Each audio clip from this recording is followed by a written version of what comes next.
Properties എല്ലാം ഇറക്കി ഷെഡിനകത്തോട്ട് വെച്ചോ, സൂക്ഷിച്ചു വേണം. ആ ശരി. എന്തുവാടേ ഇത്? എല്ലാം അഴിച്ചെടുത്തോണ്ട് വെളുപ്പിനെ എത്താന്ന് പറഞ്ഞിട്ട് ഇപ്പോഴാണോ വരുന്നത്? അതെങ്ങനെ? ഇന്നലെ ഇവന്റ് കഴിഞ്ഞ് എന്തായിരുന്നു പൂരം? അടിച്ച് പൂക്കുറ്റിയായിട്ട് കിടന്ന് ഉറങ്ങിയിടത്ത് എണീപ്പിക്കാൻ പറ്റ പാട്.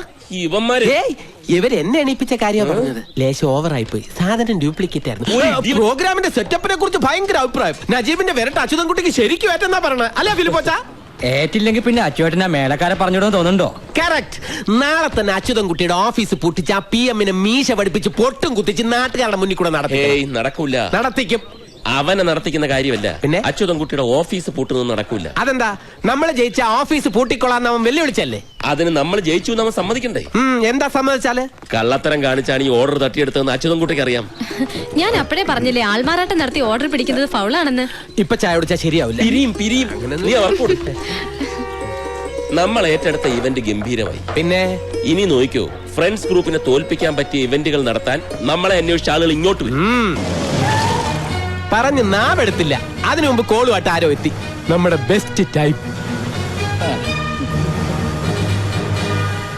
ഈശ്വരാ, ബാലമാമ.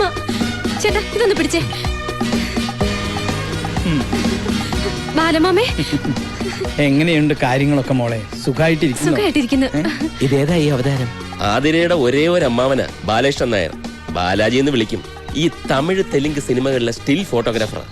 സുനാമി വരും പോലെയാ, എപ്പോഴാ വരുന്നത് എപ്പോഴാ പോകുന്നതെന്ന് പറയാൻ പറ്റത്തില്ല. പോകുമ്പോ എല്ലാം കൂടെ തൂത്തുവാരിക്കൊണ്ട് പോകും. കുഴപ്പക്കാരനൊന്നുമല്ല, ശുദ്ധനാ. അല്ല, സുനാമി എന്ന് പറഞ്ഞുകൊണ്ട് ചോദിച്ചതാ.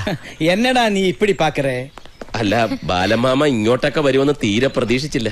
ആലപ്പുഴയിലെ ഷൂട്ടിംഗ് ആയിട്ട് ബന്ധപ്പെട്ട് നാം വന്നത്. ഒരു തമിഴ് പടം ഡയറക്ടറും പ്രൊഡ്യൂസറും ഒക്കെ മറ്റന്നാ വരും. ഞാൻ നേരത്തെ ഇങ്ങോട്ട് വന്നു. എല്ലാവരെയും ഒന്ന് കണ്ട് കാര്യങ്ങളൊക്കെ പറഞ്ഞ് മുടിച്ചിട്ട് പോകാന്ന് നിனைച്ചു. മുടിച്ചിട്ട് പോവാനാ? മുടിച്ചിട്ടെന്ന് പറഞ്ഞ തീർത്തു എന്നർത്ഥം. ഞാൻ വിചാരിച്ചു മുടിച്ച്.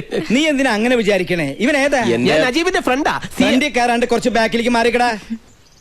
ഈ ഗേറ്റിന്റെ മുമ്പിൽ കൂടെ വേണല്ലോ കളരിക്കിലേക്ക് പോകാൻ. അപ്പൊ ഇവിടെ കേറി നിങ്ങളെ ഒന്ന് കണ്ടിട്ട് പോകാമെന്ന് വിചാരിച്ചു. ഞാൻ വിചാരിച്ചു ഞങ്ങളോടൊക്കെ ദേഷ്യമായിരിക്കും.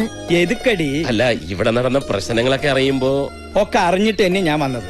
ഏത് ആണിന് ഏത് പെണ്ണാന്ന് തീരുമാനിക്കുന്നത് നമ്മളല്ല, ഈശ്വരനാ. അത് തന്നെയാണ് ഞാനും പറയുന്നത് അമ്മാവ. കൈയെടുക്ക്. നീ കെട്ടിയതാ? അല്ല. എന്തേ? ഈശ്വരൻ ഒരുപാട് കഷ്ടപ്പെടും. മനസ്സിലായില്ല. നീ വളരെ ചീപ്പായിട്ടുള്ള സാധനമാണല്ലോ കഴിച്ചില്ല. ഇതൊക്കെ ഗവൺമെന്റ് നിർത്തിന്ന് പറഞ്ഞിട്ട് ഇനി അയ്യേ വന്നേ. വാറ്റപ്പ് ഇവിടെ കിട്ടൂല്ലേ? നീ എവിടേക്കാ ഈ പായണേ? നിക്ക്, ഞാനൊന്ന് ചോദിക്കട്ടെ. ഞാൻ കുടിക്കാൻ എന്തെങ്കിലും എടുക്കാം. അത് ரொம்ப നല്ല ഐഡിയ. സീക്രട്ട് എടുത്തിട്ട് വാ. അച്ചൂട്ടി ഇപ്പോഴും അടങ്ങിയിട്ടില്ല അല്ലേ? എങ്ങനെ അടങ്ങും? ഞാനിവളെ തട്ടിക്കൊണ്ടു പോകുന്നാണല്ലോ എല്ലാരും ധരിച്ചു വെച്ചിരിക്കുന്നത്. എന്താ അങ്ങനെയല്ലേ? അല്ല, സത്യം ബാലമാമ എങ്കിലും അറിയണം. നീ പറയ്. പുഴയെ ചാടി ചാകാൻ ഒരുങ്ങിയെടുത്തുനിന്ന് രക്ഷിച്ചോണ്ട് വന്നതാ ഞാൻ. ഈശ്വര, എന്താ ഞാനീ കേക്കണേ? അല്ല, അവളെയും കുറ്റം പറയാൻ പറ്റില്ല. എത്ര പേരുടെ മുന്നിലാ കെട്ടിയൊരുങ്ങി ചായയും പലഹാരം കൊണ്ട് നിൽക്കുന്നത്. ജാതകത്തിൽ വൈധവ്യ ദോഷമുള്ള പെണ്ണിനെ ആർക്കും വേണ്ട. അവള് കാരണം ഏട്ടന്റെ കല്യാണം കൂടെ നീണ്ടുപോയല്ലോ എന്ന് ഓർത്തിട്ടാ ആ കടുങ്കൈ ചെയ്യാൻ പോയത്.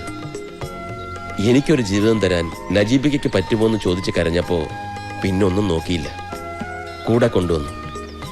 എനിക്കെന്ത് നക്ഷത്രവും ജാതകവും? ഇതൊക്കെ നിനക്ക് അച്ചൂട്ടിയോട് പറഞ്ഞുകൂടായിരുന്നു? ആത്മഹത്യ ചെയ്യാൻ ഒരുങ്ങിന്നൊക്കെ അവനോട് എങ്ങനെയാ പറയുന്നത്? ഇനി എന്തെങ്കിലും ഒന്ന് പറഞ്ഞു കോംപ്രമൈസ് ആക്കാമെന്ന് വെച്ച് അടുത്തോട്ട് എന്നാ കൊമ്പും കുലുക്കിക്കൊണ്ട് കൊലവിളി നടത്തുകയല്ലേ. ഒക്കെ കേട്ടു. കഷ്ടായേട്ടോ. ഞാൻ പറഞ്ഞു, നീ വിഷമിക്കണ്ട. ഒരു കുഞ്ഞുണ്ടായി കഴിഞ്ഞാൽ അവന്റെ ഈ വാശിയൊക്കെ മാറും.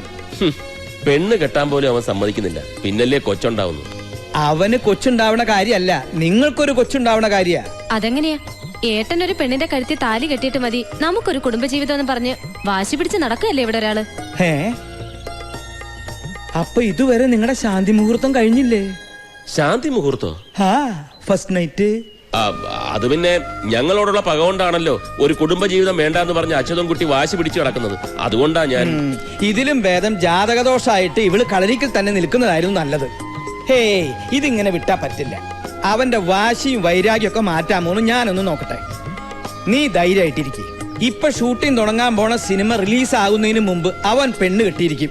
ഈ മുറ്റത്തൊരു കുഞ്ഞു കാല് ഓടി കളിക്കണത് ഞാൻ കാണുകയും ചെയ്യും. ബാലമാമിയാ പറയണേ. എന്റെ തിരുമാന്താംകുന്നിലമ്മേ, ഇതൊന്നും അറിയാതെ എന്റെ കുട്ടി എത്ര പ്രാഗിരിക്കണോ ഞാൻ. ഈശ്വരന്റെ മുന്നിൽ ജാതിയും മതമൊന്നുമില്ല, മനുഷ്യനേ ഉള്ളൂ. ഇനിയാവത് വാശിയും വൈരാഗ്യം ഒക്കെ അവസാനിപ്പിച്ച് അത് നിങ്ങളെ അനുഗ്രഹിക്കാ വേണ്ടത്. എനിക്കപ്പോഴേ തോന്നി ഒന്നുമില്ലാതെ നജീബിക്ക് അങ്ങനെയൊന്നും ചെയ്യില്ലാന്ന്. എന്നാൽ അപ്പോഴേ നീ പറയണ്ടേ നിന്റെ ഏട്ടനോട്? അത് പിന്നെ എന്താ ഒരു ഗൂഢാലോചന, ഒരു ചർച്ച? അച്ചു നമ്മൾ വിചാരിച്ച പോലെ അല്ല കാര്യം. നജീബ് ആതിരെ ദേ, അവന്റെയോ അവളുടെയോ കാര്യം ഈ വീട്ടിനകത്ത് കേട്ടു പോകരുതെന്ന് ഞാൻ പറഞ്ഞിട്ടില്ലേ അമ്മയോട്? പുകഞ്ഞ കൊള്ളി പുറത്ത്, അത്ര തന്നെ. അതെങ്ങനെയാ പുകഞ്ഞേന്ന് നീ അന്വേഷിച്ചിട്ടുണ്ടോ? എനിക്ക് അതൊന്നും അന്വേഷിക്കേണ്ട കാര്യമില്ല അമ്മാവ. മുഖത്തായ കരി തേച്ചിട്ടും കുളിച്ചിട്ടും പോണില്ല. ദാ, ഇതാ ഇപ്പോഴത്തെ പ്രകൃതം. മൂക്കത്ത ശുണ്ടി. ഓപ്പോള് വിഷമിക്കണ്ട, അതൊക്കെ പറയേണ്ട വിധത്തിൽ പറഞ്ഞ് ഞാൻ അവനെ സമ്മതിപ്പിച്ചോളാം.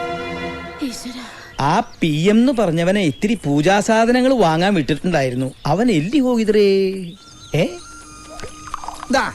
നിന്റെ മിക്സിംഗ് കറക്റ്റ് ആണോ നോക്കിയേ? അപ്പൊ നീ എന്റെ മിക്സി പഠിച്ചു അല്ലേ? എന്ത് കാര്യം ഒറ്റത്തവണ കണ്ടാ മതി ഈ PM-ന്. നീ റൊമ്പ ഗട്ടിക്കാരൻ. ഞാൻ കെട്ടിട്ടൊന്നുമില്ല. എടാ, ഗട്ടിക്കാരൻ എന്ന് പറഞ്ഞ സാമർത്ഥ്യക്കാരൻ അർത്ഥം. ഓ, ആ കെട്ടിക്കാരൻ.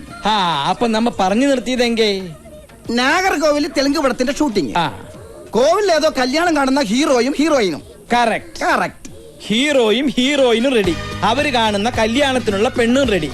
പക്ഷെ ചെറുക്കനായിട്ട് അഭിനയിക്കാൻ കൊണ്ടുവന്നവനെ ഡയറക്ടർക്ക് ഇഷ്ടപ്പെട്ടില്ല.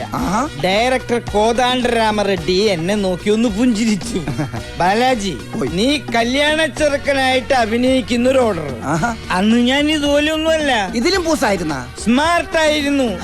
ശിവാജി ഗണേശനില്ലേ അതുപോലെ. പിന്നെ ഒന്നും നോക്കിയില്ല, കേറി നിന്ന് താലി കെട്ടി ഫസ്റ്റ് ടേക്ക് ഓക്കെ. ഷൂട്ടിംഗ് കഴിഞ്ഞ് ഞാൻ പുറപ്പെടാൻ ഒരുങ്ങുമ്പോ ദേവരനു. ആര്? ഞാൻ താലി കെട്ടിയ പെണ്ണിന്റെ ചേട്ടൻ രാമകൃഷ്ണനും നാട്ടുകാരും. എന്തിന്? കെട്ടിയ പെണ്ണിനെ ഇവിടെ ഇട്ടുകൊണ്ട് പോയാ കൈയും കാലും വെട്ടുന്നു പറഞ്ഞ് എന്റെ ക്യാമറയും ബാഗും അവര് പിടിച്ചെടുത്തു. അപ്പൊ ആ പെണ്ണ് നടിയായിരുന്നില്ലേ? ഏയ്, ഷൂട്ടിംഗ് കാണാൻ വന്ന ആ പെണ്ണിനോട് എന്തൊക്കെയോ പറഞ്ഞ് വേഷം കിട്ടിച്ചത് ആ പ്രൊഡക്ഷൻ മാനേജർ തെണ്ടി. എന്നിട്ടെന്താ, ശാന്തി മുഹൂർത്തം കഴിഞ്ഞ് ഞാൻ നാടുവിട്ടു. ശാന്തി മൂത്രോ? ഫസ്റ്റ് നൈറ്റിംഗ്. പിന്നെന്തിനാ അവിടുന്ന് പോകുന്നത്? അവിടെ തന്നെ കൂടായിരുന്നില്ലേ? അതെങ്ങനെയാ? അന്ന് എനിക്ക് നാട്ടിലൊരു ഭയങ്കര പ്രേമുണ്ടായിരുന്നു. എന്നിട്ട് അവരെന്ത് കെട്ടാഞ്ഞത്? സിനിമാക്കാരന് പെണ്ണ് കൊടുക്കില്ല എന്ന് പറഞ്ഞ് അവളുടെ തന്ത വേറൊരുത്തനെ കൊണ്ട് അവളെ കെട്ടിച്ചു. എന്നാ പിന്നെ തിരിച്ച് നാഗർകോവിലേക്ക് പോകായിരുന്നില്ലേ? ചെന്നാൽ അവരെന്റെ കൈയും കാലും തല്ലി ഒടിച്ച് അവിടെ ഇടും. പിന്നെ ഒരിക്കലും അവരെ കണ്ടിട്ടേ ഇല്ല? ഒരുപാട് സ്ഥലത്ത് ഞാൻ അവരെ അന്വേഷിച്ചു, പിന്നെ ഞാൻ അവരെ കണ്ടിട്ടില്ല. അന്ന് മുതൽ ഈ ക്യാമറയും തൂക്കി അലയാൻ തുടങ്ങിയതാ അശ്വത്ഥമാവിനെ പോലെ. ഓ, ഫ്ലാഷ് ബാക്ക് ആയിരിക്കും നാറുകോൽ. അതേടാ, നീ ഇരിക്കേ. വേണ്ട വേണ്ട, ഞാനൊരു 1000 തവണ കേട്ട് ബോറടിച്ചതായി കഥ. 1000 അല്ല 10000 തവണ കേൾക്കണം. എന്നാലേ ഭാര്യയും കുട്ടികളും കുടുംബവും ഇല്ലാണ്ടായാൽ എന്താന്നുള്ള നൊമ്പരറിയൂ. എന്ത് നൊമ്പരം! വീണടം വിഷ്ണു ലോകമെന്നും പറഞ്ഞ് പറന്ന് നടന്നൂടെ? സുഖല്ലേ? സുഖം പുറത്ത് നിൽക്കണവർക്ക് അങ്ങനെ തോന്നും, പക്ഷേ ഉള്ളിലെരിയണ തീ ആരും കാണില്ല.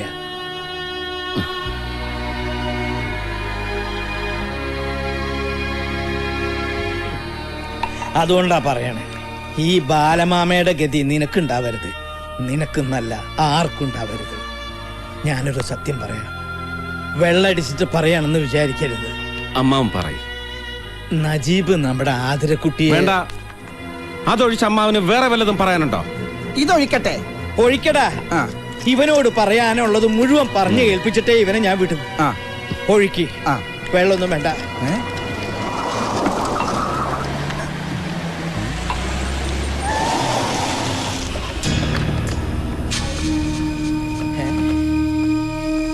ആരാ ഈ നേരത്ത്? പൈലിപ്പിള്ളയും അയാളുടെ ഗുണ്ടകളുവാ. ആരാ പൈലിപ്പിള്ള? ചിട്ടിക്കമ്പനി മുതലാളിയാ. പിന്നെ കൊട്ടേഷൻ കൊടുക്കും. കൊട്ടേഷനാ? ആരുടെങ്കിലും കയ്യും കാലും തല്ലി ഓടിക്കണ, വണ്ടി കയറ്റി കൊല്ലണ, ഇവന്മാരെ ഏൽപ്പിച്ചാ മതി. ഓരോന്നിനും പ്രത്യേകം പ്രത്യേകം റേറ്റാ.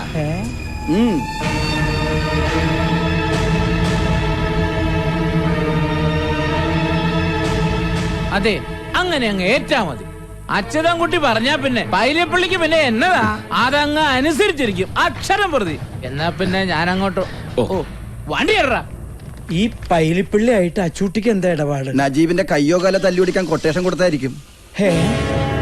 എന്റെ പരദൈവങ്ങളെ, ഇവന്റെ പകയൊന്നടങ്ങാൻ എന്തെങ്കിലും വഴി കാണിച്ചു തരണേ.